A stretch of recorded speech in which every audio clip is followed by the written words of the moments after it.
A verse in Isaiah 58 where God just talks about how he wasn't impressed with people's fasting and all their sacrifices, but what he wanted instead was for them to reach out to the orphans, reach out to the widows, reach out to the poor, and that's the kind of sacrifice that he wanted. That's the kind of religion that he wanted. So listening to God's voice and reading the word and praying with him, just talking to him through prayer, I just felt that God was saying, all right, I want you to do this. I want you to take the word that I've written and I want you to live it out and really just see my hand at work in your life. Then you will be known as a rebuilder of walls and a restorer of homes.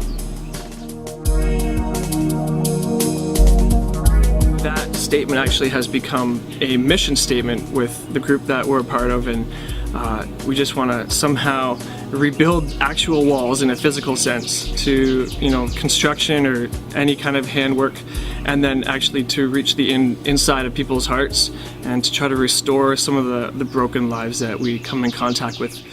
So what we decided was, there was this one person in our group who teaches, and one of the boys in her class was sharing about how her dad was going through lymphoma cancer, and so throughout the next month and a bit, he had to go to treatments in Hamilton, so the mom had to drive the father to Hamilton once in a while, plus she had 3 teenage kids, him being one of them, and to try to take care of this home and do all these things amidst that, we just saw a need where we could reach out and make meals for this family. So between the couples in our group, we had each couple or each family do a meal on one day of the week. So we covered meals for the family from Monday to Friday, and then the weekends they covered meals for themselves. The dad was so grateful and so thankful, and in his weakness he was just receptive of the help.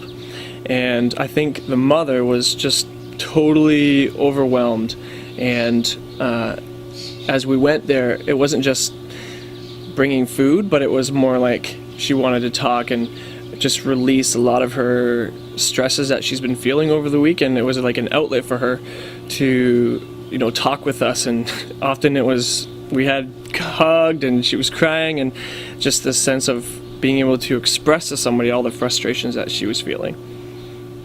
As we visited the home, we realized that it wasn't just maybe the meals that was the need, but we saw that there was a great need to just do a yard cleanup day. And so the mom actually said, can you actually go to my kids and ask them to come and do the yard cleanup together, because I think if I ask, they won't go, but if you ask, they'll come. So we went up to them and we asked them, hey, you want to be part of a cleanup thing? And they were totally on board and totally excited.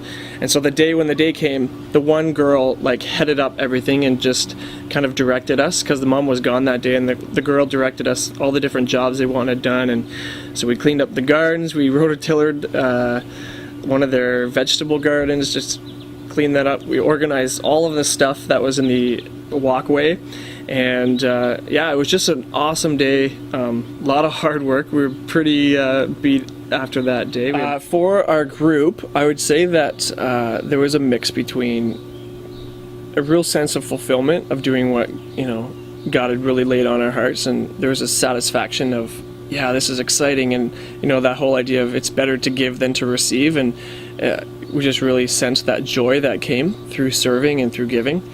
But then there was also the reality of it was difficult to make it happen, and you'd be working all day and you had to deliver a meal by 5:30 to the home, and different people from our group had shared that food fell on the sidewalk before they even got there. They're like, oh my goodness, and they'd have to stop at Sobeys and go buy some chicken.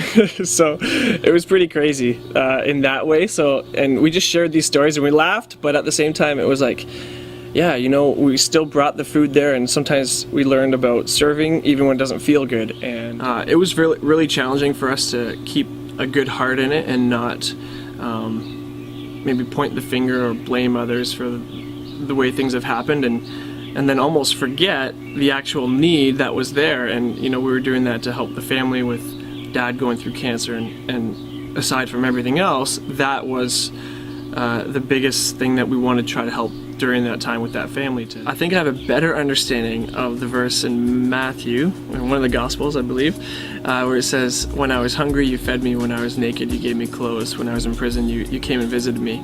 And, you know, actually helping and serving this family was like doing it unto Christ. And I think that was just a clear picture of what God meant when he said that. And so doing this was, it was exactly what that verse was talking about. Watching the call of Christ being lived out in the lives of all the people in our group is such a joy and an excitement to witness.